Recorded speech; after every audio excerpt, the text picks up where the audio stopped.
What's the deal, baby? You already know it is the big boss, shot boss, dog. Can't pull through the door. Here to talk this boxing. Look, this ain't gonna be no long video. I told y'all I was gonna make this video. And I got other content I'm gonna drop. I just been busy and I'm sleepy. All these days running together. You know, I go to work early, get off late, whatever. But look,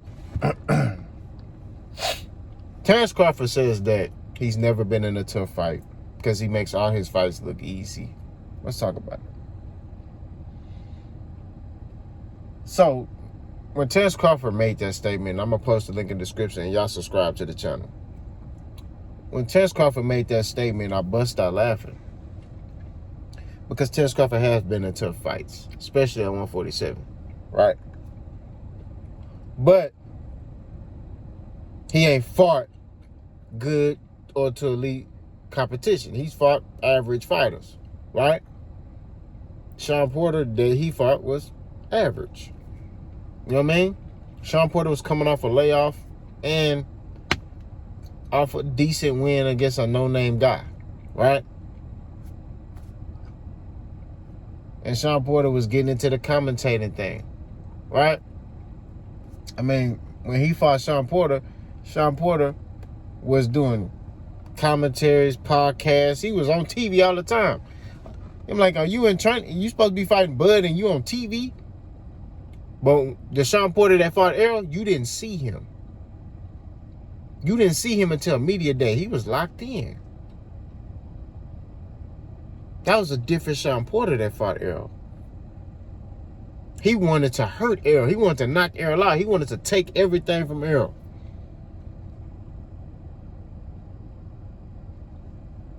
But the one that fought Terence Crawford,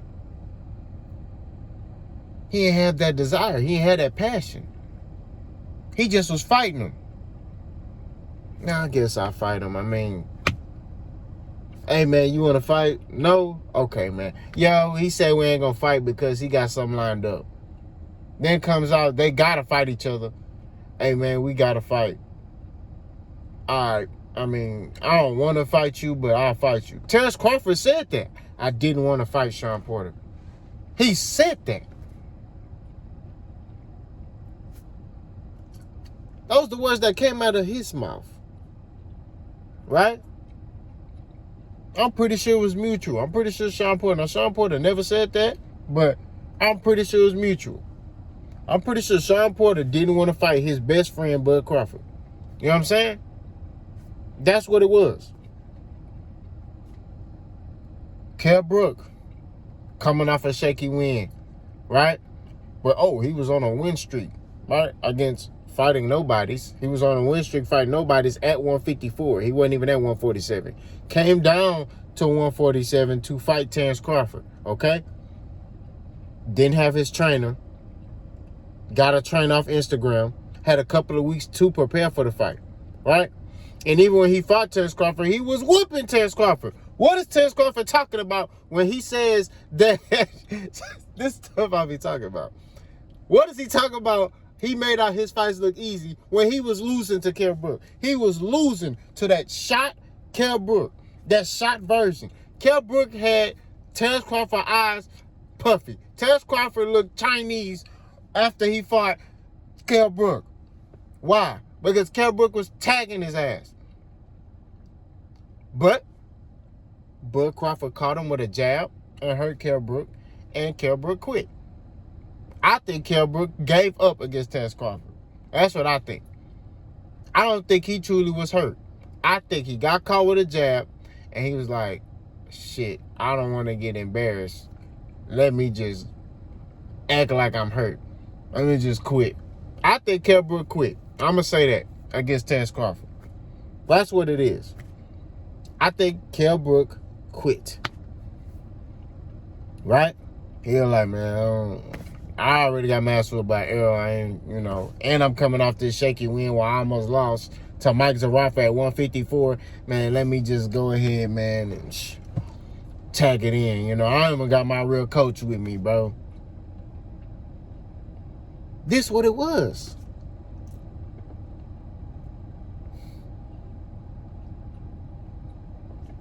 Jeff Horn came off a shaky win against Pacquiao. right? Yeah, physically, Jeff Horn beat Pacquiao. But everybody knew that boy didn't beat no Pacquiao. It was all set up for Bud to get that belt. Since Bud want to sit there and say, oh, they set Mikey Garcia up.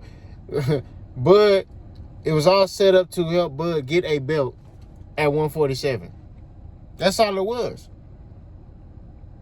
To make him get a belt real fast. That's what it was. He fought Jeff Horn. Everybody knew he was finna whoop Jeff Horn. It was no doubt. Nobody was picking Jeff Horn to beat Terence Crawford. Nobody. Right? Terence Crawford not fighting them fights, bro. That's what it is. Okay? He's not fighting them fights. But although he's not fighting them fights, he's struggling against lower competition. Jose Benavidez Jr. was on a layoff, right? Before he fought Terence Crawford, right? Because he got shot in his leg. The boy was fighting Terence Crawford on one leg. And truthfully, he was getting off on Terence Crawford's ass. It took Terence Crawford to the 12th round with under a minute left for Terence Crawford. I watched that fight. Because the reason why I know that, because I was heavily invested in the fight. I was like, man, Terence, they was beefing. You know what I'm saying? They was beefing. I mean, the history, I was like, Terence Crawford was like, focus on your fight for you not make it to your fight. You know what I'm saying? Like, I was like, oh, yeah. See, y'all be sitting here talking about hating on Terence Crawford. Man, I've been watching Terence Crawford for a long time. I just don't condone the stuff he doing. So then y'all want to sit there and, no, I'm a man at the end of the day. If another man is acting out of character, I'm going to call you out on your stuff. Period. That's just what it is. Right? That's the overall moral of the story. He acting out of character. He needs to be checked. That's just point blank period. You know what I mean? I'm a fan of Terence Crawford. But I'm a fan of boxing first. I'm not going to sit here and act like I'm blind to the fact that this dude sitting here trying to shit on a fighter who fought better competition than you, got his name out the mud, had to scratch and claw to get the belts that he got. Y'all don't understand. Nobody wanted to fight Errol. Nobody wanted to fight him. I'm talking about before he even got a belt. Errol was calling out all type of people. Keith Thurman, Sean Porter, Danny Garcia. What did they tell him? Oh man, he still gotta pay his dues in the sport. I'm not gonna fight him. He still gotta pay his dues. That's what they were saying. Kind of like what they saying about Boots. They told Errol, you gotta pay your dues. Pay your dues. Pay your dues. So Errol had to decide, I gotta kick this dough in. That's what I gotta do. And he went after, at that time, one of the most dangerous fighters at welterweight, which was Kell Brook. Keith Thurman was a champion. He wasn't calling out Kell Brook. Danny Garcia wasn't calling out Kell Brook. Sean Porter didn't immediately rematch Kell Brook. There's a reason for that.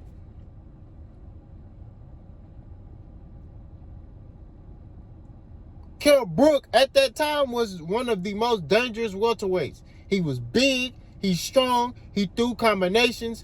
You know what I'm saying? Great timing, good. I won't say great defense, but good defense. You know what I'm saying? Like, it wasn't that many people calling him out. That's why I want him. And there was people saying, like, man, I don't know, that might be too much for you, Errol. And truthfully, in the beginning, it was. It was. But Errol figured him out, broke his ass down, stopped him. That's what you do. You figure it out. Right? Bud sat there and made the comment and said, oh, yeah, but Kell Brook was tagging you. Kell Brook was whooping your ass too. You was down 4 rounds to none. That 5th round, or maybe it's 3 rounds to none. In that 4th round, that's when you caught him and he quit. That's just facts. You was getting your ass whooped. You look Chinese when Kell, at the end of the fight. You walk around like this. Man, stop playing, bro. Like, I'm saying at the end of the day, Terence Crawford's statement is cap. He said he's never struggled in a fight. That's cap. Mean Machine was whooping you. You got dropped. Even the dude who advocating for you now, who your partner, Andre Ward, was even like, man, that was a knockdown. Man, I don't know, man. Mean Machine giving him that work. These are the things I'm talking about. Mean Machine was giving him that work, but he said he never been in a tough fight. And this is how he contradicts himself. And I'm going to conclude with this. In that meeting that they had with Errol Spence and Terence Crawford in Oklahoma, when they had Bob Arum, they had Terence Crawford team and Errol Spence team and Bob Arum, right? Terence Crawford even admitted when Errol said, you struggled against Mean Machine. And Terence Crawford said, then what happened? So how can you sit there, you say that, but then you come out and say, oh, I've never struggled with any fight in my career. I didn't have them. Errol struggled with, fights. Look, when you fight the fights that fans want to see, when you fight another top fighter at his peak, when he in his prime, you're going to get those fights where you gonna get a lot of action, and you got, as a fighter, you got to figure out how to beat this dude. Errol Spence fought a prime Shawn Porter. Terence Crawford didn't. Errol Spence fought a prime Kell Brook. Terence Crawford didn't. If Errol Spence fought, let's eliminate Kell Brook and Shawn Porter. If Errol Spence fought Jeff Horn, Errol Spence will watch that boy in one round. What, Terence Crawford stopped Jeff Horn in what, 6 and 7? Errol Spence will watch Jeff Horn. That's easy. Jose Benavidez would have got stopped by Errol Spence earlier, way earlier. Errol would have broke him down and stopped him earlier. That boy was on one leg, bro. Errol would have broke Buddy down and stopped him. Okay? Mean Machine, easy work, would have got stopped.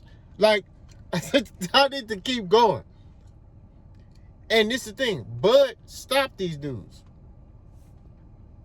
Only fighter he didn't, you could say he stopped them, but really Kenny Porter interceded and intervened in that fight was Shawn Porter. Shawn Porter could have kept fighting. You feel me?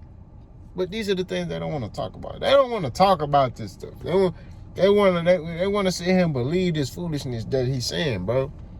We here to speak facts. We're not here to speak fiction and all that bull jive. Let's keep it 1,000, bud. Boss gone.